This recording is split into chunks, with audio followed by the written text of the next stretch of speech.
चलिए मेरे साथ आइए और बेधड़क होके बातें करते हैं। मेरे एक मित्र ने पूछा कि फंडिंग की क्या जरूरत है, इलेक्टोरल बॉन्ड की क्या जरूरत है। तो आप सोचिए, जनतंत्र को चलाने के लिए एक पार्टी चाहिए। पार्टी के खर्चे होते हैं। खर्चे क्यों? वो भी हमसे संपर्क करने के लिए, हमको समझाने के लिए, हमको उनका राय बताना बताने के लिए, हम तक पहुंचने के लिए खर्चे लगते हैं। कैसे? मीटिंग लगता है, कभी कभी धरना देनी पड़ती है, कभी कभी संघर्ष करने पड़ते हैं, कभी प्रिंटिंग मटेरियल करनी पड़ती है, सोशल मीडिया में एडवर्टाइजिंग करना पड़ता है, बड़े बड़े विज्ञापन देने पड़ते हैं। और वो भी आज देखिए, मोदी सरकार में काम करने के बाद विज्ञापन देते हैं, ना कि उल्टा। तो इतने में सब तो पैसा लग जाता है। अगर हम कहते हैं कि आप कंट्रीब्यूशन नहीं ले सकते हो, आप इलेक्टोरल बॉन्ड नहीं ले सकते हो, तो खर्चा करने के लिए पैसा कहाँ से आएगा? इसीलिए मैं हमेशा कहता हूँ कि 5 साल में एक बार 1099 रुपया अगर आप दे देते पार्टियों को, तो सब मिला के ये 1 लाख करोड़ रुपया हो जाएगा। क्योंकि हमारे इतने वोटर्स हैं, मेरे ख्याल से कम 90 करोड़ वोटर्स हैं हमारे, तो इतने में ये पैसा निकल जाएगा। एज एन इंडिविजुअल जब हम देते हैं तो हमारे भी कुछ अपेक्षाएं होती हैं। अपेक्षा कैसे? मुझे अच्छा गवर्नेंस मिले, मुझे इलेक्ट्रिसिटी मिले, मुझे पानी मिले। ऐसे हमारा भी है ना। जैसे केजरीवाल जी ने क्या प्रॉमिस किया था, हम आपको इलेक्ट्रिसिटी फ्री दे देंगे, हम आपको पानी फ्री दे देंगे, तो आपने उसी के अपेक्षा में उनको वोट दी।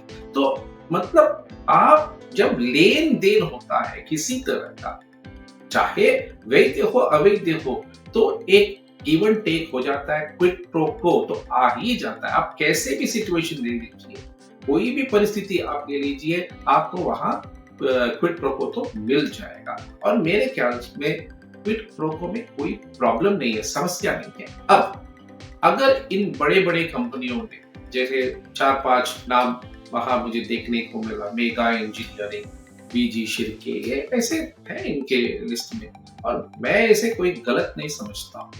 अगर इनको इंफ्रास्ट्रक्चर कॉन्ट्रैक्ट्स मिले हैं, तो इस वक्त आपको एज्यूम करना चाहिए इसमें कोई क्विट प्रो को नहीं।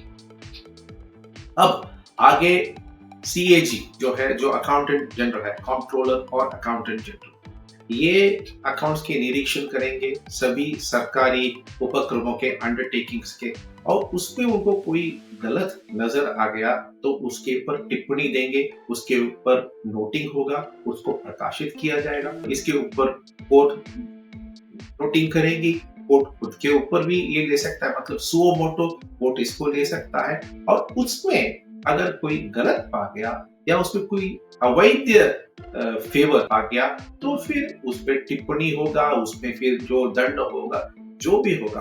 मगर तब तक हम ये मान के नहीं चल सकते हैं कि क्विट प्रो को इसमें है।